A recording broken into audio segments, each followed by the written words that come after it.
Hi everyone, it's Daniel back again from Homegrown in Melbourne, Australia, and we're doing part 3 of our electronic circuit board build, our prototyping build for CraftBeerPi. So in front of us at the moment we've got our CraftBeerPi application running on our Raspberry Pi, and if you've seen part 1 and part 2, in part 1 we basically looked at the temperature sensor, the DS18B20, and how to trigger a mock element that would heat the hot liquor tank. In part 2, we looked at the hot water pump and how we would trigger that using a basic relay module board. And in part 3, we're just going to step it up a little bit, and we're going to have a look at how to use a Darlington amplifier circuit or array chip to basically trigger a solid state relay more reliably than trying to just trigger it directly off the GPIOs. So what does that mean? So here you can see we've got a boil kettle heater configured up with GPIO pin 26. I've just put that in the name so I don't need to keep ducking back out. And on our circuit board, we've taken the cable from GPIO 26 and connected it up to our Darlington chip. So basically, let's have a quick look at the circuit diagram first and what we're aiming to do. So at the moment, I don't have anything on the other side of so I don't have this lamp, for example, but this would be a heating element in my scenario. I'm using 12 volts rather than 24 volts. But basically what we do is we take our GPIO 26 into pin 1 here, and when that gets turned on, it will basically allow current to flow between these 2 points, turning this relay on and then triggering my heating element. So that's what I'm setting out to do. So how do we set up this chip?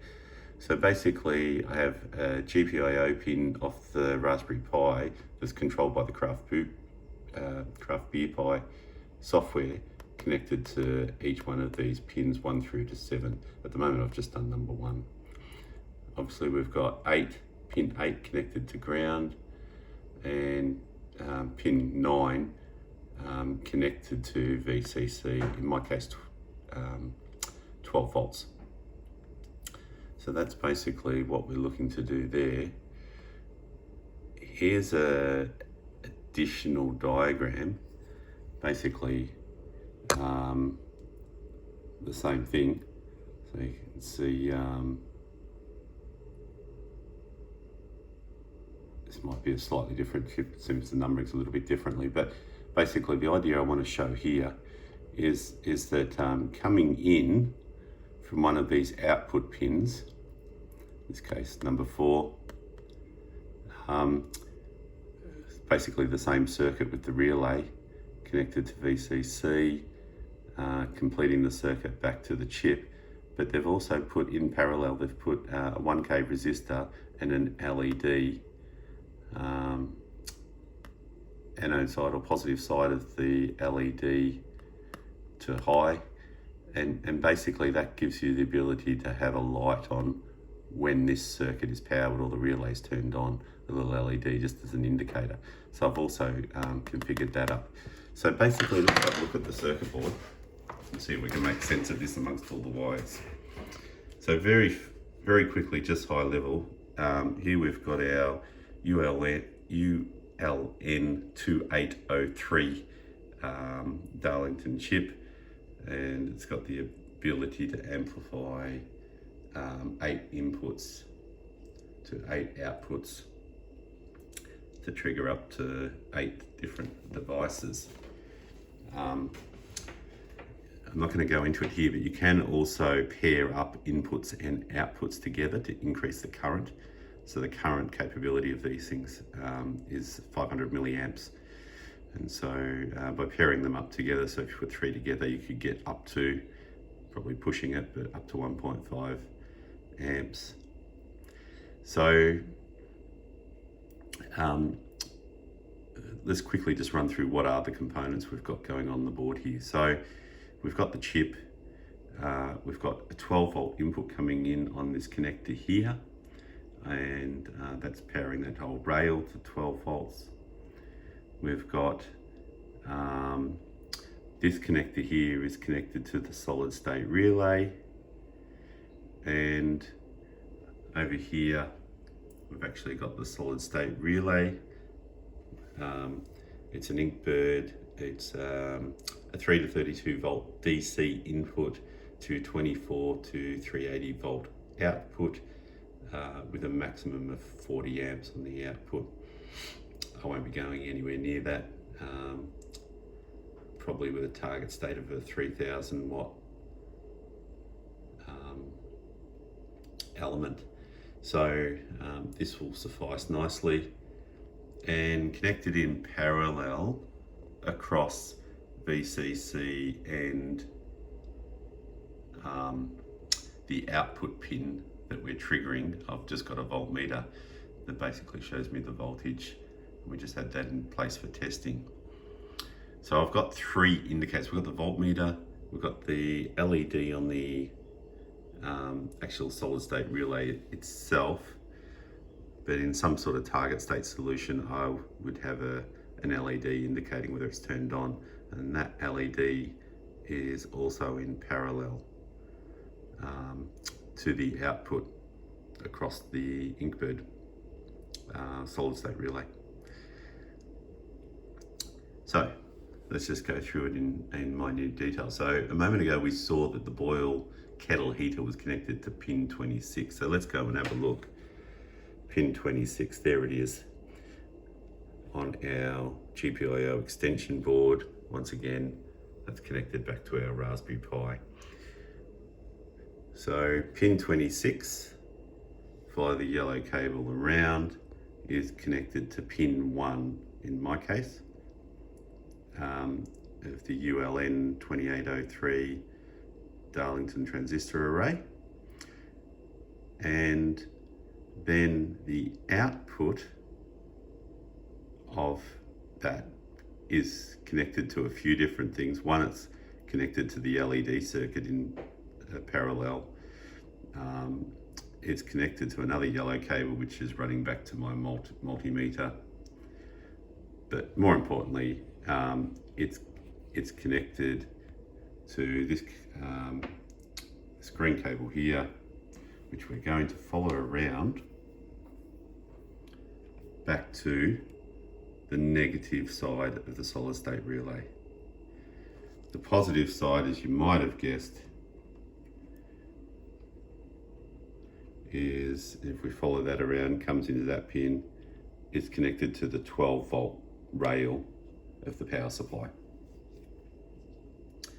So just stating that again, so the positive side of the solid state relay is connected through to this orange cable here, on the 12 volt power supply positive terminal.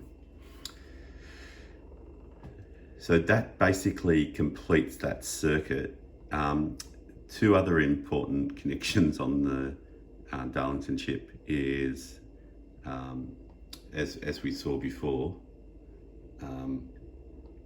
pin 9 and 10.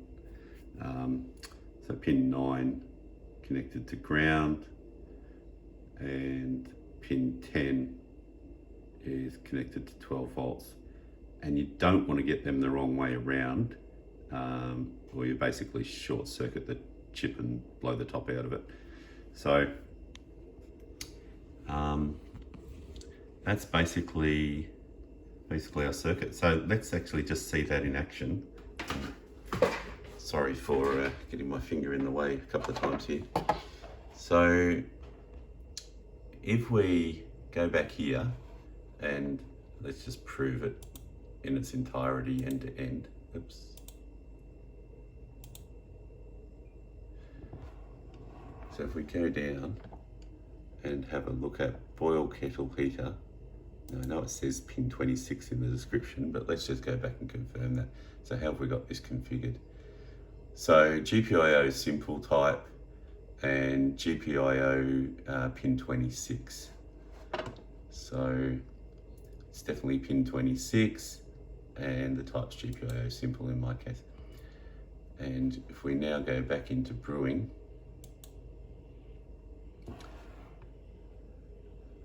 here is the representation of that. If we turn that on, I just want to show you something here. Nothing's happened. LED hasn't come on. LED hasn't come on. Why is that? Power supply's not turned on. So if we turn the power supply on, we're now supplying 12 volts to this circuit. And we can see the LED has come on. We can see the solid state relay has now been triggered. And we can see we're just getting under 12 volts on the multimeter by having that in parallel across the solid state terminals. So basically that's how it's done. We can turn this off again, and again we can see the LED's gone off, solid state relay's off, and we're back to zero on our voltmeter. So I hope you found that interesting and worthwhile in terms of how to build a circuit in conjunction with a Raspberry Pi, CraftBeerPi, and a solid state relay. Obviously the outputs of this solid state relay would now be connected to a power socket and very, like thick cables that are capable of carrying the voltage and the ampage that we need. And this would basically just become a switch in line with that circuit back to the 240 volt power. So that will be in future videos connecting up the brewery, but that's it for now. So look, I've got a couple more things in mind that I want to prototype before we get serious about building a circuit board and a final circuit diagram. If you want to follow along, please subscribe.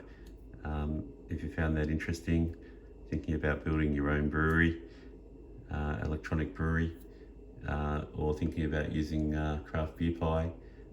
If you're experienced with this stuff and you can see some other ideas or opportunities, love to see your comments as well. Thanks again. Cheers for now. Bye.